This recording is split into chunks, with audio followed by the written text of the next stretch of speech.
Você já imaginou um homem com a força para derrotar exércitos inteiros sozinho, mas que no final sucumbiu ao poder de uma simples mulher? Esta é a história de Sansão, o maior herói de Israel, um homem escolhido por Deus para libertar seu povo da opressão dos filisteus. Sua vida foi marcada por vitórias e tragédias, e o que parecia ser uma força invencível se revelou vulnerável diante de uma traição. Sua trajetória não apenas fala de poder, mas também de falhas humanas, de redenção e do impacto das escolhas. Era um tempo de grande escuridão em Israel. O povo de Deus estava sob a tirania dos filisteus, que governavam com mão de ferro, saqueando aldeias, destruindo colheitas e espalhando terror por onde passavam. Eles eram implacáveis, controlando cada aspecto da vida dos israelitas e reduzindo-os à servidão. Os filisteus tinham um poder militar formidável e parecia que não havia como escapar de sua dominação. Mas, no meio dessa opressão, Deus tinha um plano, e esse plano começaria com um menino. O pai de Sansão, Manoá, e sua esposa, que não possuíam filhos, oraram a Deus durante anos pedindo um herdeiro. Para aquela época, a esterilidade era vista como uma maldição, e a ausência de filhos era uma dor imensa.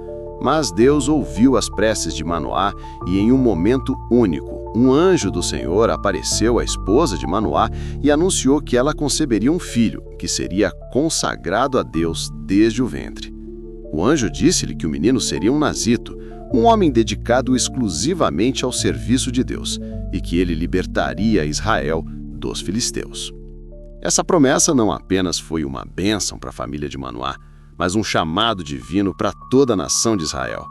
Sansão nasceu para cumprir uma missão grandiosa. Desde o seu nascimento, ele sabia que sua vida estava marcada por uma aliança com Deus. Não poderia cortar o cabelo, não poderia tocar em coisas impuras e deveria viver de maneira consagrada. Essas regras não eram simples restrições, mas sinais visíveis da sua aliança com Deus. Seus cabelos longos, que nunca poderiam ser cortados, eram a manifestação física de sua força divina. À medida que Sansão crescia, sua força física se tornava lendária. Seu corpo era imenso, seus músculos pareciam feitos para destruir qualquer inimigo que cruzasse seu caminho. Mas sua força não vinha apenas de seu físico, era uma força sobrenatural, uma força dada diretamente por Deus. Sansão não era apenas um guerreiro com poder físico, mas um homem escolhido para cumprir o propósito divino de libertar Israel. Ele não era invencível por causa de sua habilidade de lutar, mas porque Deus estava com ele. E foi através dessa força divina que Sansão enfrentou o que parecia impossível. Certa vez, quando 1000 filisteus armados até os dentes cercaram-no em um campo aberto, Sansão estava sozinho, mas não estava com medo. Ele pegou uma mandíbula de jumento, uma arma rudimentar, e com ela destruiu todos os 1000 filisteus que estavam prontos para matá-lo. O poder de Deus o guiava, e sua mão parecia imbatível. Seus golpes foram tão fortes que ele derrubou os filisteus como se fossem meros bonecos de pano. Quando o confronto terminou, 1000 filisteus estavam mortos, e Sansão ficou de pé, cansado, mas vitorioso, com a mandíbula de jumento ainda em sua mão. A notícia dessa vitória se espalhou rapidamente entre os israelitas, e ele foi aclamado como um herói. Para os filisteus, ele se tornou um símbolo do medo e do desespero. Porém, mesmo com toda essa força, Sansão era um homem solitário. Ele era admirado por muitos, mas ninguém realmente compreendia o fardo que ele carregava. Sansão sabia que sua missão era maior do que ele mesmo, mas essa responsabilidade o isolava. E foi nesse isolamento que Dalila entrou em sua vida. Dalila era uma mulher de beleza rara, e desde o primeiro momento Sansão foi atraído por ela.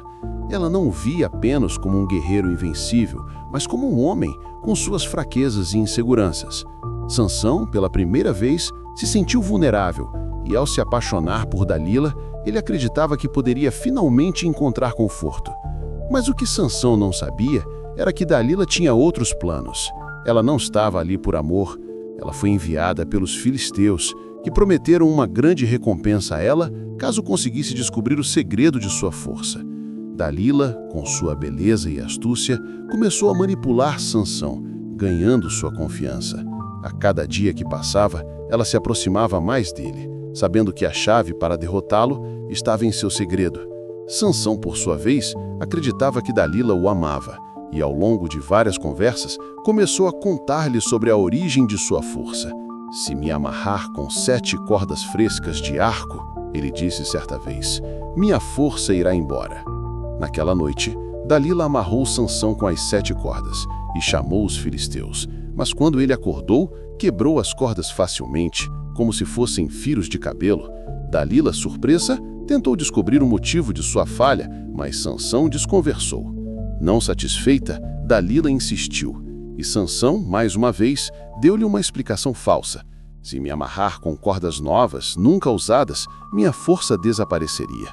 Ela tentou novamente, amarrando-o com as cordas novas, mas, mais uma vez, Sansão se libertou. A cada tentativa frustrada, Dalila ficava mais irritada e desesperada. "Por que você me engana?" ela lhe perguntava, enquanto suas lágrimas caíam. Sansão, ainda desconfiado, tentava evitar revelar o segredo, mas Dalila, manipuladora, começou a atacar o coração dele. "Se você me ama, por que não me conta? Por que não confia em mim?"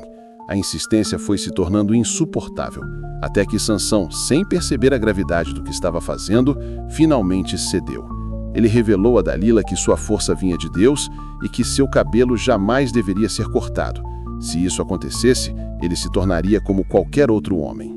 Dalila, com um sorriso dissimulado, ouviu as palavras de Sansão e naquela noite chamou um homem para cortar suas tranças. O homem invencível estava agora sem força. Quando Sansão acordou, não sentiu nada de sua força habitual. Ele tentou levantar-se e enfrentar os filisteus, mas seus músculos não respondiam.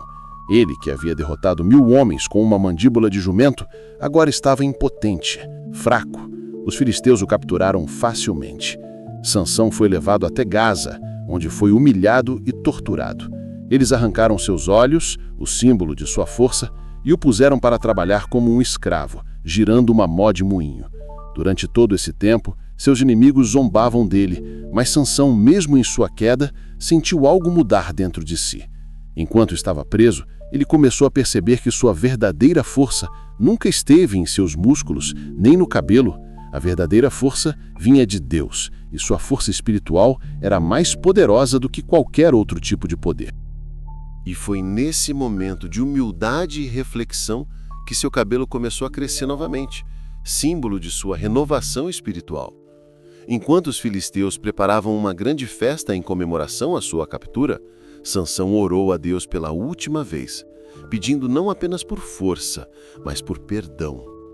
Ele sabia que sua vida estava chegando ao fim, mas sabia também que Deus ainda poderia usá-lo.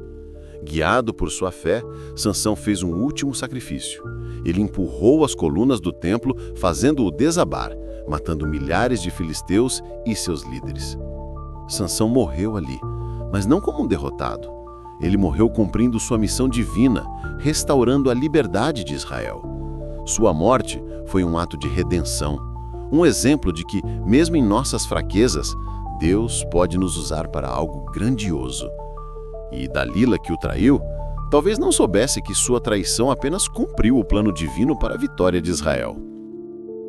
O que levou Dalila a trair Sansão? Foi apenas ganância?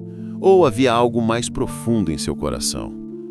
Talvez nunca saibamos, mas a história de Sansão nos faz refletir sobre as escolhas que fazemos, sobre a importância da fé e sobre como Deus pode transformar até nossos momentos mais baixos em algo que tenha um propósito maior.